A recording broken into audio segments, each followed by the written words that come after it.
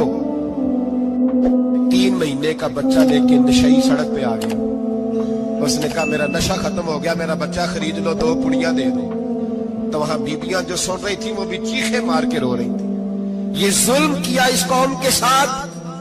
اور کرپشن کی لعنت نے اجازت دی سپلائی کرنے والوں کو کہ گلی گلی بیچے, گلی گلی. انہوں نے کچھ تھوڑا ظلم نہیں کیا ان حکمرانوں نے. اور ہماری اپوزیشن اس کو نہ صرف اتنا پتا ہے کہ یہ جائیں اور ہم آئیں, اس سے زیادہ کوئی غرض نہیں. بھائی کرپشن کے خلاف نکلے ہو تم, نشے کے خلاف کس دن نکلو گے؟ جوئے کے خلاف کس دن؟ قوم تو مر رہی ہے نشے سے, اس کے خلاف میدان میں کب آؤ گے؟ صرف اتنا ہے کہ یہ جائیں اور ہماری باری آئے, اس سے زیادہ کچھ نہیں. جتنے مجرم وہ ہیں اتنے ہی تم بنتے جاؤ. سال محرم سے شروع ہوتا ہے اور ذی الحج پہ ختم ہوتا ہے. اس بات کا بھی ضرور خیال رکھا کریں کہ ہمارا جو اسلامی سال ہے اس کا آغاز جنوری سے نہیں ہوتا, اس کا آغاز محرم سے ہوتا ہے اور اس کا اختتام دسمبر پہ نہیں ہوتا بلکہ اس کا اختتام ذی الحج پہ ہوتا ہے. اسلامی سال کا آج پہلا دن ہے, یکم محرم الحرام. امیر المومنین, خلیفۃ المسلمین, جانشین مصطفیٰ, جبل استقامت اور رسول اللہ کے دین کا بہت بڑا سپاہی حضرت عمر فاروق رضی اللہ تعالی عنہ. جناب عمر کا نام صرف کام نہیں, حضرت عمر کا نام انقلاب برپا کر دیتا ہے. حضرت عمر کا نام کفر کے ایوانوں میں جبر, ظلم, شرک کی وادیوں میں جب حضرت عمر کا نام بھی لیا جائے تو بے ایمان کانپنا شروع ہو جاتے. حضرت عمر فاروق رضی اللہ تعالی عنہ. حضرت عمر معمولی شخص نہیں, معمولی آدمی نہیں. کچھ لوگ صدیوں کے بعد پیدا ہوتے ہیں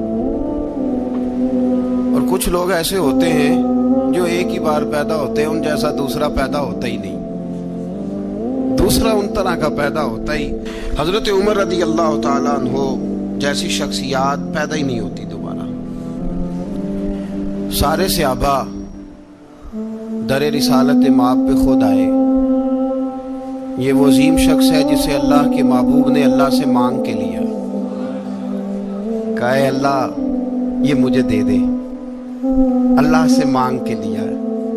اس لیے صوفیاء کہتے ہیں کچھ مرید ہوتے ہیں کچھ مراد ہوتے ہیں, کچھ مرید ہوتے ہیں کچھ مراد ہوتے ہیں. مرید وہ ہوتا ہے جو چل کے آتا ہے, آ کے مرید ہوتا ہے. مراد وہ ہوتا ہے جسے کہا جاتا ہے کہ یہ کبھی میرا بن جائے نا, یہ کبھی آ جائے نا, میرا بن جائے, اس کو مراد کہتے ہیں. حضرت عمر مصطفیٰ کریم کی مراد ہے, حضور کی مراد ہے. اللہم اعز الاسلام بے اسلام عمر ابن خطاب.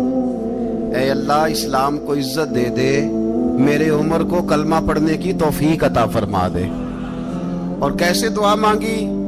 وہ یار حضرت عمر کی تو اس فضیلت کا کوئی جواب نہیں دے سکتا.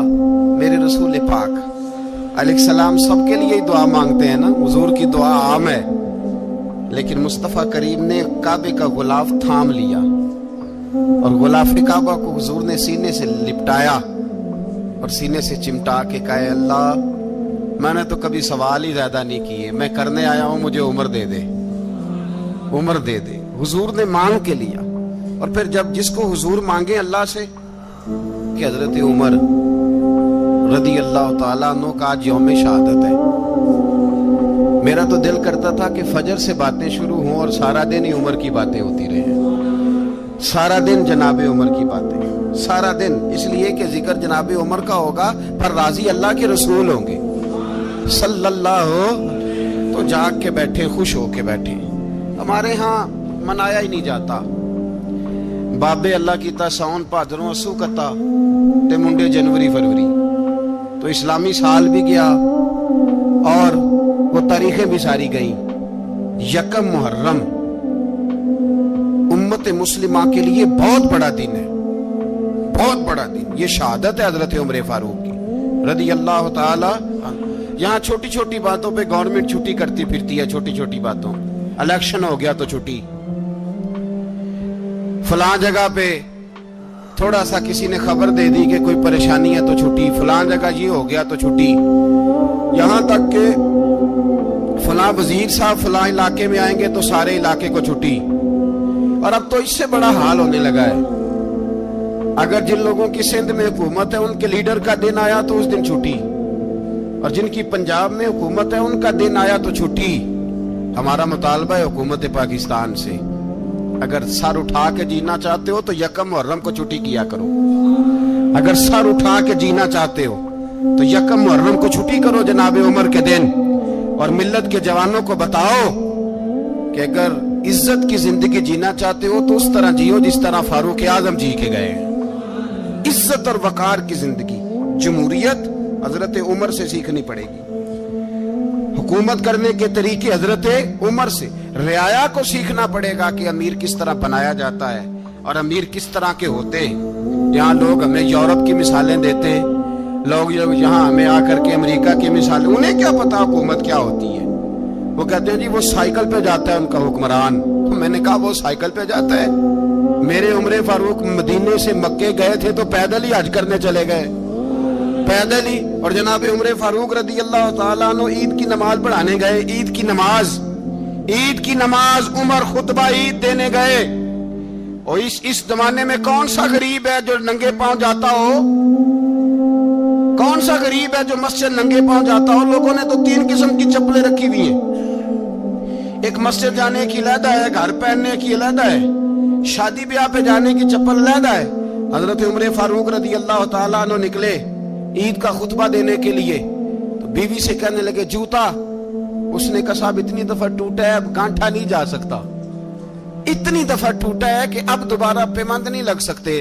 تو حضرت عمر کہنے لگے چل کوئی حرج نہیں ہے, بغیر جوتے کے ننگے پیر ہی چلتے, کوئی حرج نہیں. تو کہنے لگے لوگ کیا کہیں گے. فرمایا چپ کر, لوگ جس دن عمر نے یہ دیکھ لیا نا لوگ اس کے بارے میں کیا کہتے ہیں, اس دن عمر نہیں رہے گا. تو کہا پھر آپ کا نظریہ کیا ہے. فرمایا میرا نظریہ یہ ہے کہ رب رسول میرے بارے میں کیا کہتے ہیں, لوگوں کا کیا ہے. لوگ کل کسی کے بارے میں کچھ کہتے ہیں اور پرسوں کچھ کہتے ہیں. میرا نظریہ یہ ہے کہ رب رسول میرے بارے میں ننگے پیر عمر جا رہے ہیں. کون جی, میں بڑا ماڑا. اچھا جناب کیا غربت ہے. 10 قسم کے جوڑے لٹکے ہوئے ہیں کمرے میں اور پہننے کی فرصت نہیں. سویرے کیا پہننا ہے, شام کیا پہننا ہے, 15 سوٹ کٹھے استری ہو کے لانڈری والا بھیج رہا ہے. اور تو غریب ہے, تو بہت بڑا غریب ہے. اس لیے کہ غربت پیسوں کی وجہ سے نہیں ہوتی, غربت تو دل کی ہوتی ہے. تو واقعی بڑا غریب ہے اور تو غریب ہی رہے گا. امیر تو عمر فاروق تھے جو ننگے پاؤں چلے گئے عید کی نماز پڑھانے. تو رستے میں جو ملا کہنے لگا عمر جوتا تو پہن لو. فرمایا تمہیں عمر کا جوتا نہ پہننے کا نقص تو نظر آیا ہے, کوئی حرج نہیں. اگر عمر کو کبھی بتانا ہوا تو وہ والا نقص بتانا جو عمر کی سیرت میں پیدا ہو,